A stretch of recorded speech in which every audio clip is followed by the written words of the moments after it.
Yoya harka fuunee shamaa hordoftotaa fi kabajamtoota maatii jiru miidiyaa odeeffannoo ammaan tana dhaqqaban qabannee isin dhiyaannee jirra. Osoo gara odeeffannoo keenyaatti isin hin dabarsin namoonni jiru miidiyaa afaan taatan yookaan sabskiraayib gochuudhaan maatii jiru miidiyaa akka taatan isin jenna akkasuma laayik sheer gochuudhaan mijajeessaan dhaamsa keenya gara odeeffannoo keenyaatti isin dabarsin isin saammatu biraan afaan duraan affeerraa keenya.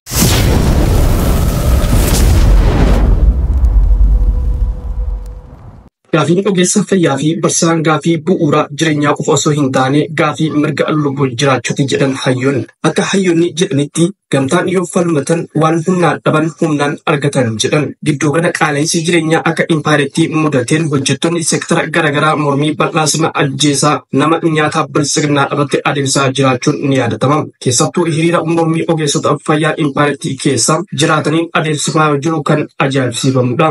Haaluma kanaan wal qabatee mormiin hamaan balaaleffannaa ogeessota fayyaa hordofee kan barsiisaa yoo ta'e sirni kun diigamuu mala jechuudhaan hooggantoonni biiroo barnoota fayyaa Oromiyaa gubbaa hanga gadiitti ogeessonni fayyaa fi barsiisonni mariisuuf akka qabannaa kallattii kahan dhagahamee jira. Ta'us gaafii ogeessota fayyaa fi barsiisota gaafii hojjetaa hundaa waan ta'eef mormii ogeessota fayyaan qabsiifame kan mariin ukkaamsuuf yaaluun gowwummaa guddaadha jedhan. Gaafiin ogeessota fayyaa fi barsiisaa akkasumas gaafiin hojjettoota seektara mootummaa hundaa gaafii bu'uura jireenyaa guuttachuu qofa osoo hin taane gaafii mirga lubbuun jiraachuu of keessaa qaba jedhan.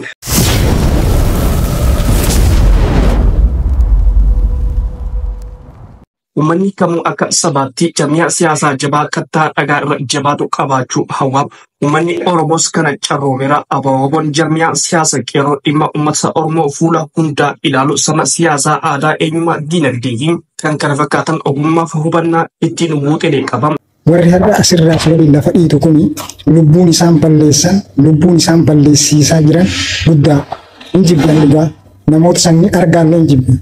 Namoonni har'a asirraa waan hin taane haasa'an hooggansas ayi qabanii achi qabanii hooggansas hin taane jedhanii ijaarumsa garaagaraa ijaarra yookaan jaarmiyaa akkasii ijaarra jedhan sunni lubbuu namoota hedduu balleessaa namoota turantu wantoota akkasiis raawwataa jiru. Kan isaan balleessan achi keessattis mandhee ijaarratan ila waraana bilisummaa Oromoo keessatti dhugaan isin jedha. Waraana keessatti mandhee ijaarratanii waraana jidduutti waan hin taane raawwatanii mallaqa gurguddaatti dhangalaasanii wantoota garaagaraa dalaganii hadhallee akka nama qabsaa'aatti hadhallee akka nama Oromoof yaadeetti asirraa lallabdisi waliin. Maaliif dubbachuu barbaadeenis garuu baay'ee na dhukkubsa dhiyeenya kana. Gatiin taane kaffalaa jira. Garuu akka waan namni isaan hin beekne ta'aa jira. Namni isin beekaa waan balleessitan kan waliin iyyitu ammootu osoo waan badii isaan duuba jiru san hin beekne osoo waan isaan raawwataa turan hin beekne waliin har'a ol kaatee lallabaa jirtu har'a isaan waliin harka dhahaa jirtu sunis gatii isaan bor argachuu qaban isaanuma wajjin argatta. Qabsoon nama hedduus nyaatti nama hedduus roorristi nama dhabuun hin malleessi dhabsiisti nama silaa bor addunyaa tana Oromiyaa miti addunyaa tana jijjiira jettee ta'eedu murnoonni akkanaa qaamni akkanaa yayyartuun tumiin qaama akkasiisanii nyaataa jirtis nyaattes kanaafuu homaa gochuun hedduus hin danda'amu.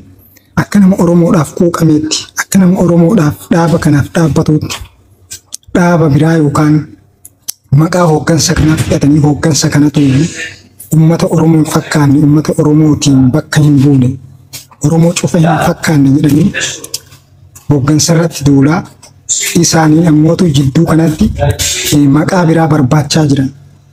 Wanni isaan barbaadan sun maali? Waraana jiru kana irratti hooggansa biraa ijaarra yookaan hooggansa biraa filanna. Oromoon hundi taa'ee waraana qabu kana irratti hooggansa mataa isaa haa dhaabbatu jedhanii deemaa jiru warri kun. Garuu sun hin danda'amu. Abjuudha. Hooggansa jechuun geggeessaadha. Geggeessaan akkasiisu yoomiyyuu yoo fedha isaa fedha waraanaa akkasuma qaama kora yaamee taa'ee gumii shaniiti furmaata yookaan filmaata sanii file malee qaamni miidiyaarra taa'ee har'a hooggansa akkas goona akkasitti ijaarree akkasitti balleessina jedhu suni hin danda'u. Garuu waan godhaa ture qaama akkasitti balleessaa ture sanii gatiin isaa guyyaa tokkoon kafalama. Seenaan illee ta'u seeraan illee ta'u. Kanaafuu maaliif kana hundumayyuu jedhu mee firaaf diina addaan baasaa jechuu barbaadeeti.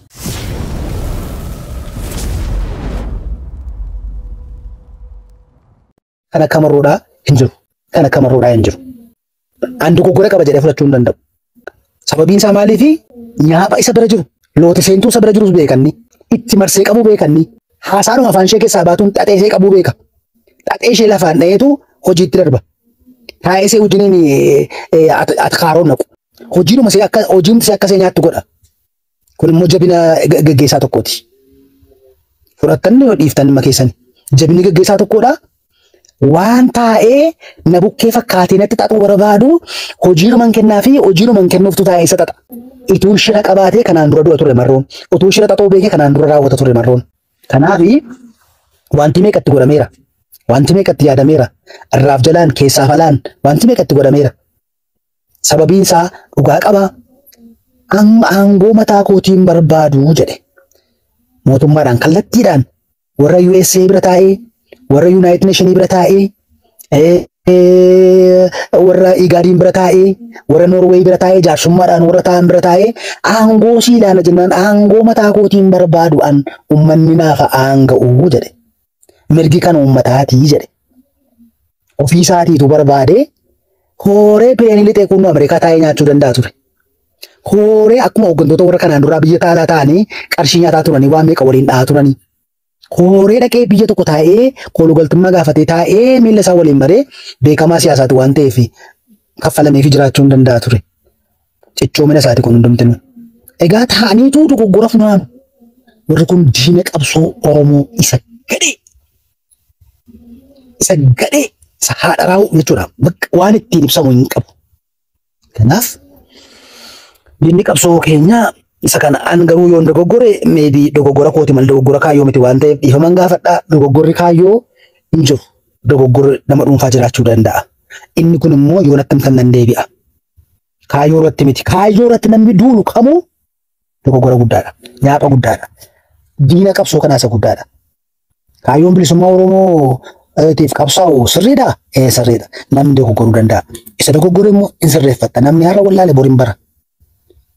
Namni har'a beeku bor wallaale immoo gad deebi'aa jiran iyyuu ba'aa jira. Keessaa ba'aa jiran hojiin isaa usagata.